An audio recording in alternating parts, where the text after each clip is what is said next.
How did parental anxieties affect the depiction of children in horror films from the 1950s to the 1980s?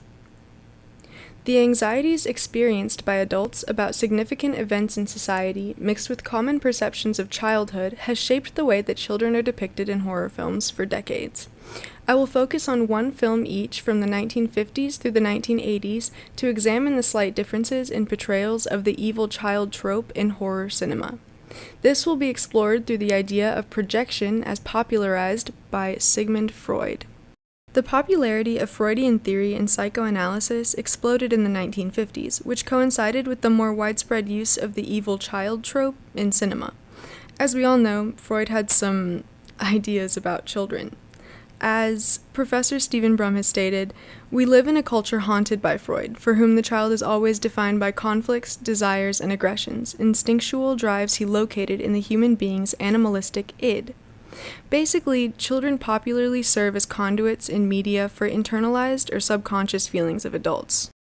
Beginning in the 1950s, the nuclear family, or the ideal version of the family unit, acted as a buffer from social crisis and the political predicaments of mid-century America.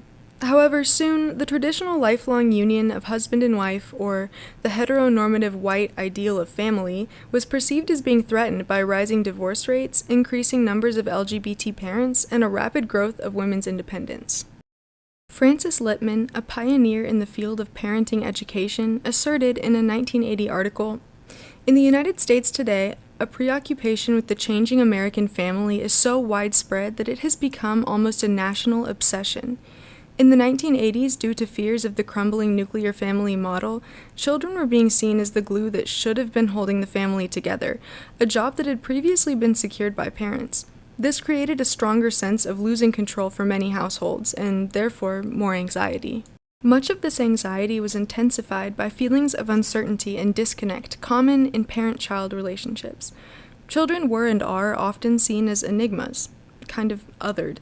Because of this lack of understanding, childhood is associated with what adults project upon it, from nostalgia and innocence to exploitation and manipulation, but most importantly for our purposes, pervasive fears and beliefs of the time. Each of the following films, when analyzed through this lens, will showcase that the child's paradoxical otherness, familiar and strange, victim and victimizer, innocent and threatening, creates a sense of unease in the usually adult viewer. It helps to demonstrate how children were seen as a threat to formally secure adult identities. Horror cinema often illustrates anxieties of the environment in which it is created, and children are easy characters onto which these anxieties may be projected. The 1950s was when the idea of the all-American nuclear family was created. This period had fewer divorces and rising fertility rates, and is where the concept of the close-knit nuclear unit that persists into today originated. It was this decade when mainstream filmmakers began to dip their toes in the waters of corrupted or evil children tropes, and one of the most influential of these horror works was from 1956. It was a film called The Bad Seed, where a young girl named Rhoda, who is seemingly the perfect child, kills a classmate when they win a penmanship award that she had wanted. She easily charms adults, though other children do not like her because they can perceive a threat that the adults have been unable to notice thus far. This early depiction of a deceitful child was representative of the dream of the nuclear family unit turning into a nightmare, and of the terrifying ability of children to unravel closely held values. In the 1950s and 60s, people were growing distrustful of the future that their children could create, especially with older youth uprising and fighting for the change of the status quo, which had been valued before. Rosemary's Baby is a 1968 psychological horror film in which a woman is tricked into giving birth to the son of Satan by her supposedly loving husband. The son of Satan is an unquestionable other, a foreign supernatural entity. With the ongoing wars in other countries and growing civil rights unrest at home, the demon baby functioned as the unwelcome visitor forcefully integrated into the ideal family unit. Thus, again, the socio-political anxieties felt at the time were projected onto the blank slate of an infant. Additionally, this was in the decade following the highly publicized birth defects and deaths resulting from the administration of the sedative drug thalidomide to expecting mothers. This subject matter of a corrupted infant and the intense maternal fear that accompanied may have resonated with much of the public, serving as a kind of horrific parallel to what they had had to witness and experience just years earlier.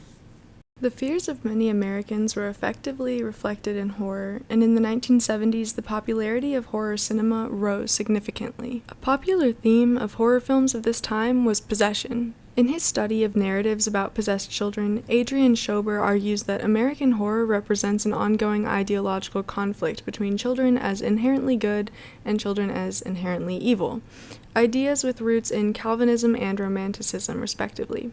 Schober asserts that one advantage of the possession motif is that it casts the child as both good and evil, innocent and corrupt, victim and villain.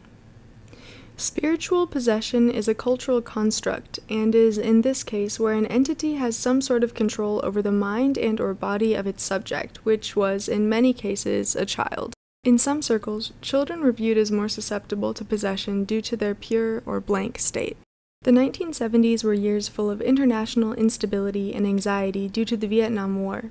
While the idea of possession was not new, the idea of foreign entities attacking innocent subjects seemed to echo or at least validate the sentiments of much of the white middle-class public. This, combined with the occult revival boom in the 1960s, created the perfect environment for these types of films to thrive.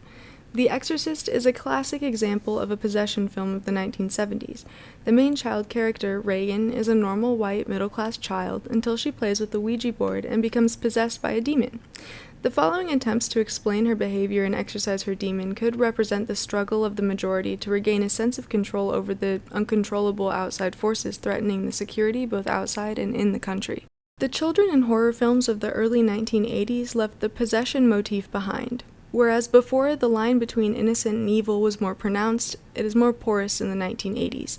The question becomes if the children are actually evil, rather than innocents corrupted by an evil force. In the 70s, the innocence remained intact, just overtaken, but in the 80s, the child, him or herself, is instead a ghost, demon, or conduit between normality and another realm. To return to Freud, it is at this point that these children evoke something that was long familiar to the psyche and was estranged from it only through being repressed, something known as the uncanny. This construction of childhood is the receptacle for the repressed content forming the adult's cognizance, and therefore disrupting the adult's perception of him or herself, leading to a feeling of uncertainty in adult viewers, for whom horror films are primarily made. These children are uncanny because they appear to be human, but never really are. Additionally, the socio-political environment at the cusp of the 1980s was unstable, with stagflation, energy crises, and tumultuous international relationships. There was a widespread feeling of instability and uncertainty for the future, and evident uncertainty in the ability of children to shape a better future. Illustrated in cult classic The Shining, the uncomfortable depiction of the ghostly twin girls with ambiguous motives echoes similar fears held by many adults about the goals of their children and whether they match up with their own. A crumbling family dynamic and the unsettling behavior of his young son emphasized the main character Jack's unstable psyche and inability to trust his own thoughts and experiences. As Jack's own identity collapses, the children in the film play an integral role in facilitating that by adding to the uncertainty of his reality and destabilizing the environment, the Overlook Hotel, or perhaps children as a whole aiding in the collapse of American society.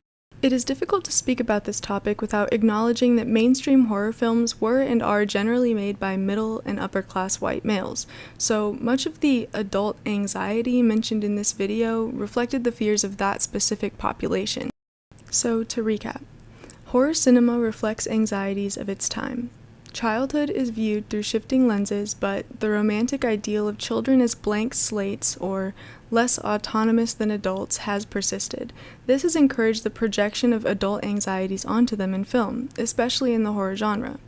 In this way, creators have used children to serve as representations for a long time, and in this video, we only examined a small slice of history.